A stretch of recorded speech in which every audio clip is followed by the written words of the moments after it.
Hello बच्चों, I hope आप सब बढ़िया होंगे और आगे आने वाले एग्जाम्स की जम की तैयारी कर रहे होंगे। तो जेईई एडवांस 2021 चैप्टर का नाम थर्मोडायनेमिक्स है। क्वेश्चन बड़ा प्यारा है, क्वेश्चन बड़ा सिंपल भी है और ये पैराग्राफ टाइप क्वेश्चन था। ठीक है, JEE advance paragraph type question देता रहा है और देता रहेगा। ठीक है ना, काफी बड़ा क्वेश्चन होता है पैराग्राफ वाला। पहले पूरी कहानी लिख के देते हैं वो, जो उस पैराग्राफ में जो क्वेश्चन वो पूछने वाले। 3 नंबर का क्वेश्चन आता है, मतलब 2 क्वेश्चन है, 3-3 नंबर के क्वेश्चन है, -1 नेगेटिव मार्किंग होती है इनमें। सिंगल इसमें ऑप्शन थे बेटा, मैं आपको समझा देता हूँ। ये इसमें पैराग्राफ लिखा हुआ था, वो मैंने नहीं लिखा है सिंस की ऑब्वियसली मेरे पास जगह कम रहती है, इसलिए तो मैंने पैराग्राफ नहीं लिखा है। मैंने पहला क्वेश्चन लिखा है उस पैराग्राफ का और 4 ऑप्शन भी थे। ये दूसरा क्वेश्चन है उस पैराग्राफ का। अच्छा, ये इंफॉर्मेशन क्वेश्चन पैराग्राफ ने दे रखी थी। ये दूसरा क्वेश्चन है पैराग्राफ का और 4 ऑप्शन है। सिंगल चॉइस आंसर होता है इसमें, +3 मार्क रहता है एक क्वेश्चन का और -1 रहता है। समझ में आ गई? पैराग्राफ में 2 क्वेश्चन आते हैं।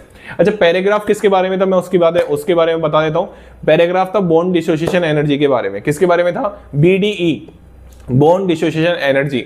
अच्छा, बॉन्ड डिसोसिएशन एनर्जी उन्होंने क्या क्या लिख रखा था मैं वर्बली बोल रहा हूं और मैं डिस्क्रिप्शन में इसका पूरा क्वेश्चन दे भी दूंगा, कोई टेंशन वाली बात नहीं है और आप खुद भी देख सकते हैं। ठीक है ना, चलिए।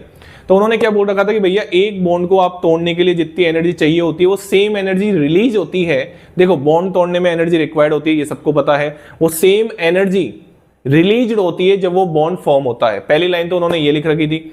दूसरी लाइन उन्होंने ये लिख रखी थी कि इन गैसियस स्टेट आप किसी बॉन्ड को होमोलिटिक क्लीवेज करवा रहे हो, उसमें जितनी एनर्जी की रिक्वायरमेंट होती है उसी को बॉन्ड डिसोसिएशन एनर्जी बोलते हैं। होमोलिटिक क्लीवेज आप बहुत अच्छी तरीके से जानते होंगे। होमोलिटिक क्लीवेज ऐसा ये होमोलिटिक क्लीवेज हो रही है। ठीक है, चलिए। तो होमोलिटिक क्लीवेज मतलब एक इलेक्ट्रॉन यहां जा रहा है, एक इलेक्ट्रॉन यहां जा रहा है, रेडिकल बन रहा है। बात समझ में आ गई? बॉन्ड डिसोसिएशन एनर्जी या बॉन्ड स्ट्रेंथ बोलते हैं। फिर उन्होंने लिख रखा था कि बॉन्ड डिसोसिएशन एनर्जी आपके बॉन्ड के एस कैरेक्टर पे डिपेंड करती है। ऐसी कुछ बातें उन्होंने लिख रखी थी। बात समझ में आ गई? बॉन्ड डिसोसिएशन एनर्जी इस पे भी डिपेंड करती है कि जो बॉन्ड टूटने के बाद जो फ्री रेडिकल बन रहा है उसकी स्टेबिलिटी पे भी डिपेंड करती है। बात समझ में आ गई? तो ये सब पैराग्राफ में लिख रखा था। आइए क्वेश्चन की बात करते हैं। पहला क्वेश्चन था कॉलम 1 मॉलिक्यूल आपको दे रखे हैं, कॉलम 2 बॉन्ड डिसोसिएशन एनर्जी आपको दे रखी है। अच्छा सर, आप इसको थर्मोडायनेमिक्स में क्यों पढ़ा रहे हो? ये तो लगभग मेरे को ऑर्गेनिक का क्वेश्चन लग रहा है।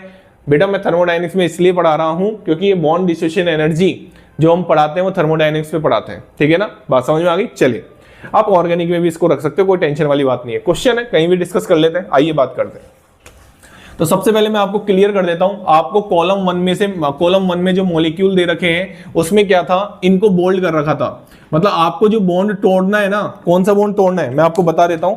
क्वेश्चन ने